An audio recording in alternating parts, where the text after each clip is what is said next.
Okay, quick music disclaimer here. I do not own the rights to this music, which belongs to the rightful owner, who is the intoxicating mind of Dr. Frankenstein. So he made my intro and my outro, and I hope you guys enjoy. Check him out on Spotify and YouTube, and no copyright infringement is intended. Have a good day.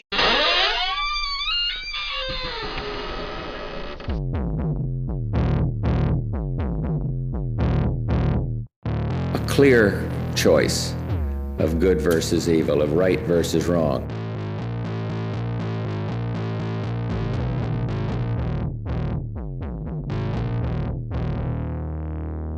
Twisted Tales.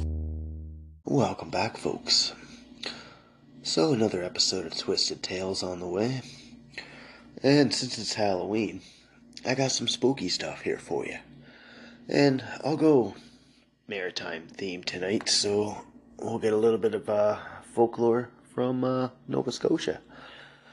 Now, back home, the older folk believed that the devil would often take body form, sometimes that of a man or animal, and this would just be so he'd be able to do his bidding a little bit more efficiently. Now, there was a huge wedding that took place many moons ago. This would be in Arisaig, Inigenish County. Now, there was whiskey flowing that night, dancing, and a man kind of noticed, as everybody was dancing through the crowd, he noticed a bench, and underneath the bench was a huge dog. Now, his breath started steaming up the whole dance room. So the old man had told everybody to leave, and the wedding ceremony cleared out. And he kind of just felt this eerie presence kind of fill the room. Now, the party did clear up, and the huge dog kind of seemed to vanish as soon as the smoke cleared. Or steam, whatever, right? And that ruined the whole wedding festivities. And it was just kind of weird, because, the dog's there 1 second, then it's not, and he was the only guy that's seen that dog. But everybody seen that smoke come out of nowhere. So, maybe thinking it was a fire or whatever, they cleared right out. Now, another time, there was a masquerade ball that took place. There was a young girl who wanted to dress up. Now, she saw a huge snake slithering through the crowd of dancing people. Now, everyone thinking it was a costume.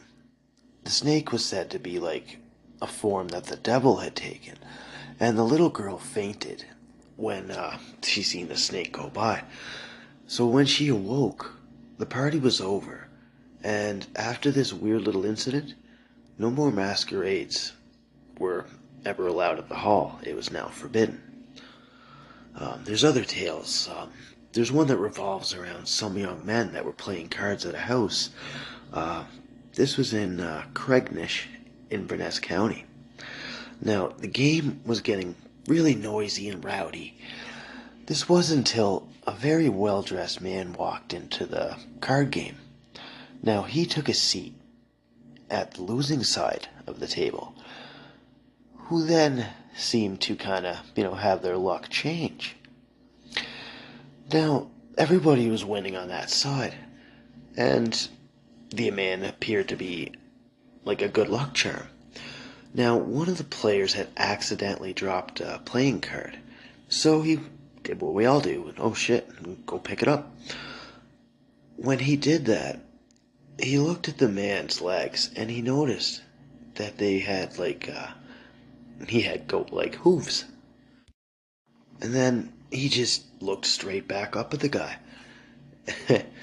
And the gentleman just laughed, and then he disappeared into a ball of fire and smoke. The men that were at the card game just stared at each other, totally bewildered at what the fuck just shook down. Another tale. A young woman that lived in another part of Cape Breton, she decided to go dancing one night, but unfortunately, her shoes weren't suitable for dancing. Now, she wished and wished, and She just wanted a new pair of shoes. Money was tight, and she didn't know how she was going to get them. A few days later, a knock at the door came. It was a very well-dressed man. He handed the girl a parcel, and he told her that it contained her dancing shoes that she had wished for. Now, she was totally like, wow, thanks, mister, and she had this handkerchief in her pocket. As she was thanking the man, it fell out, just like the card fell out of the man's hand. She also noticed goat-like hoofs on the gentleman. She then looked up at the man with a frightened look, and when she kind of came to her senses, the man had disappeared off the doorstep in a puff of smoke, leaving the girl just like in a total state of awe. And she wondered what the hell happened. And as she did that, the shoes were actually still in her hands. There was another time a woman named Mary McGinnis, an older lady who was recalling her younger days around East Bay, Cape Breton. She remembers a man that was out for a walk. He was going back to his home. Now, he was really tired from traveling, but he kept on going. The man wished that he had a horse with him, just to make the travel quite faster, as he was still many kilometers from the next town. Now, he came up to a bend in the road, and he seen a white steed had appeared. And this seemed to be the answer to his wish. Now, the man mounted his steed, and he rode it along the road. And the man used a stick to kind of tap or hit the horse to gather speed. Now, the horse, when hit with this stick, he made a terrible sound when he was struck with it. So, he began to move faster and faster, and then he noticed that he wasn't really going as fast, but everything seemed to be getting smaller. So the horse was actually beginning to grow and grow. And then the man got scared shitless. He was really high off the ground and holding on to, the reins for dear life. Now, his only chance of escape was to jump. The horse wasn't stopping. He jumped off, and he landed hard. He ended up breaking a couple bones upon impact. And as he looked up, the horse had disappeared into the sky, while inflamed. So the man just didn't know what to do. Like, he even had a couple broken bones. He hopped up, and he hobbled off to continue his trek home. He eventually got the medical help he needed to get when he got closer to town. And it's just little tales like that, right, that get passed around. So they're all pretty cool. Now, the next little tale we'll call, The Big Rock. So, this one night, a man was on his way home, just like every other story. He went down the road, and there ended up being by this gulch. Now, gulch is actually a narrow and steep sided ravine that marks the course of the stream. Now, as he neared it, he noticed a damaged little bridge. There he saw a man, and the two began to converse. Now, in a hurry, he shook the man's hand, and he bid him a good night. But the stranger insisted on tagging along. So when they arrived at the place of the first man, the other guy who tagged along asked him, "Hey, you want to meet me tomorrow? We'll chill by this old bridge." And the man said, "Yeah, sure, whatever." And they parted ways. Now, when the first guy reached his house, the man kind of got a feeling of dread, and he felt that his promise to meet this man, an unknown man at that, the very next night, it didn't really sit well with him. So, the guy just got crippled with anxiety. So he decided to get some advice from a local priest here at Boysdale. Now, the priest had advised him that he would have to keep his promise, but instead of going alone, just take some trusted men with you, just to keep an eye out for you. Now, once there, he said, stay a few minutes, hurry back, and then go back to your friends. So the next night, he did just that. He left his friends at the neighboring house, and then the man was alone at the meeting, just as he promised. So, what could go wrong? Now, he stayed waiting a few minutes, and then he just ended up getting up. He looked up, and he noticed the cliff above, like it just kind of loomed over him, and the spot kind of darkened a little bit. But nobody came. So the man headed back to the house, and he ended up chilling back with his company of friends. And then soon after, a knock at the door was heard, followed by a huge, powerful, booming voice. It was asking for the man. Now, the man's friends were kind of frightened by the voice, so they held the man back from answering. Now, the rider ended up riding around the house for hours, knocking at the door every so often. But his calls went unanswered. Nobody checked on it. And even though everybody was frightened to death, the rider eventually ended up riding off. But before he did, they heard a really god-awful noise that could echo through anyone's ears. The next morning, everything was bright, everything was good. The men awoke. They ventured outside, and they noticed that the cliff where the man was last night now had a gigantic rock in the gulch that was not there the night before. And that's pretty cool. Like, it's just a few things about, folk stories like that, man. Like, it's just more so, traditional beliefs, different customs, just shit that was passed down around generations by word of mouth, right? And there's always some top shelf Cape Breton stuff to dig up. So these are all little tales. Just pretty cool to be trying to be Halloween themed here, right? So my next one here, give me a sec. Okay, so this next case here. This one's going to be about some poltergeist activity between the years of 1878 and 1879 in Amherst, Nova Scotia. So the investigation was well looked into by a man named Walter Hubble. So he was a man with some knowledge of phenomenon activity. So he kept all his records on the matter in a diary that was later published into a popular selling book. So the story centers on Esther Cox. She was a woman who lived in a house in Amherst with her family. Some of her other family had some kids and whatnot. Now, tale goes that paranormal events had begun in the house at the end of August 1878. So, this would have been when she was roughly 18 years old. So, the strange happenings started happening in the Amherst home, like rapping on windows, loud banging throughout the house, and objects began to fly around the air. And this scared the family half to death.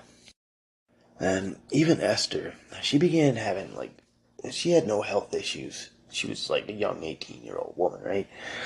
And out of nowhere, she began having strange seizures. And these seizures actually caused her to swell up twice her normal size.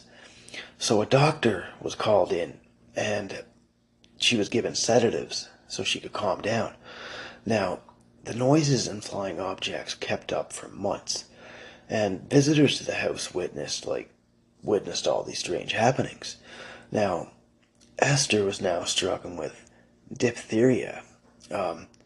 She was actually under close observation by doctors for a 2-week period.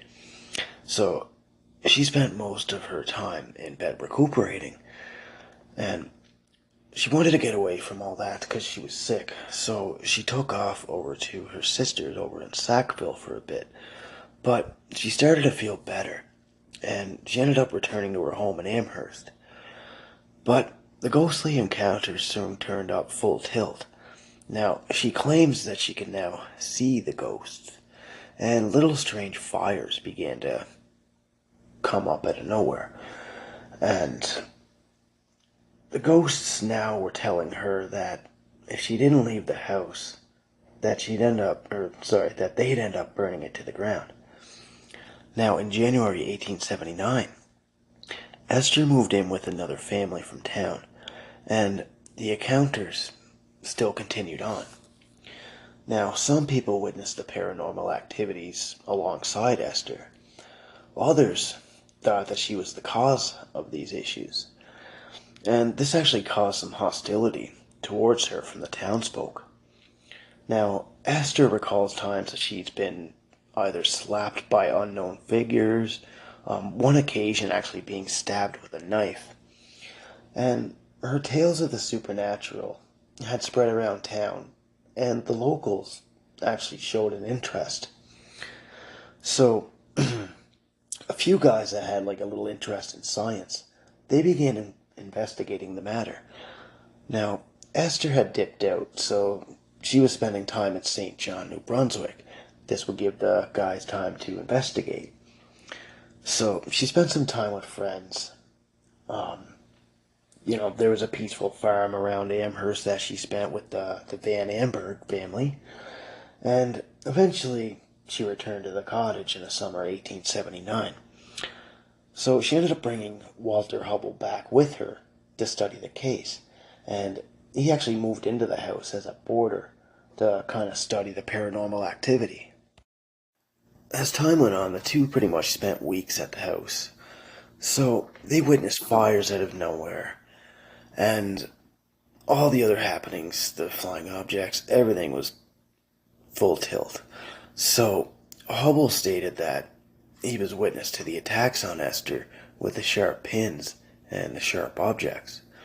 Now, he seen her swelling condition kind of balloon up again. Oh, wait, that was a bad pun. I didn't even mean that. Now, he even tried to converse with the spirits themselves. Now, Esther had embarked on speaking tours, and she went along with Walter. Now, people actually paid to hear her stories throughout the Amherst community, but it mostly ended up with her being heckled with hostile remarks. And the ghostly happenings still continued on.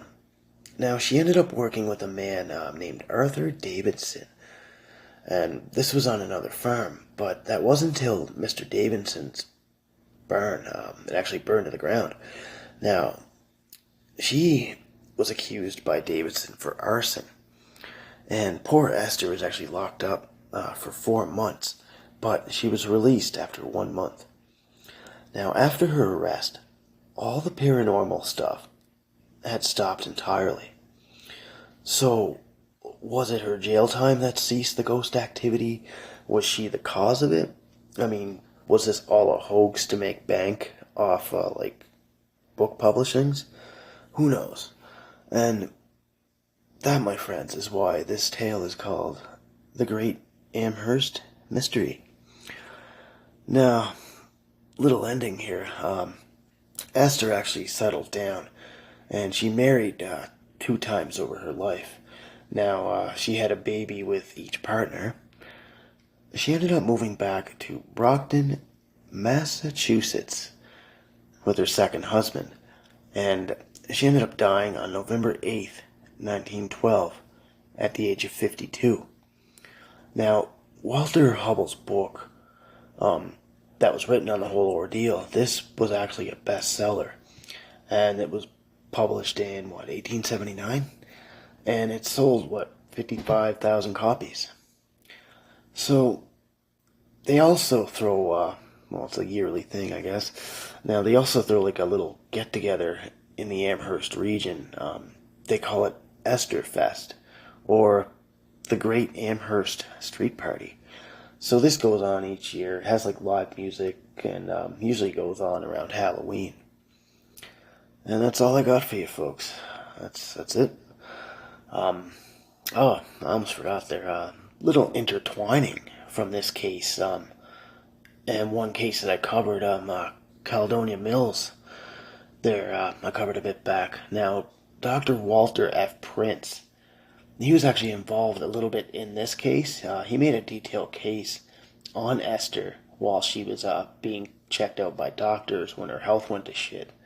And he was actually the one who gave details on his thoughts on the Mary Ellen spook case in Caledonia Mills there a few episodes back. So I thought that was kind of cool. Alright, well, thanks for tuning back into Twisted Tales, folks. I hope you guys enjoyed. You guys are fucking awesome. Take care.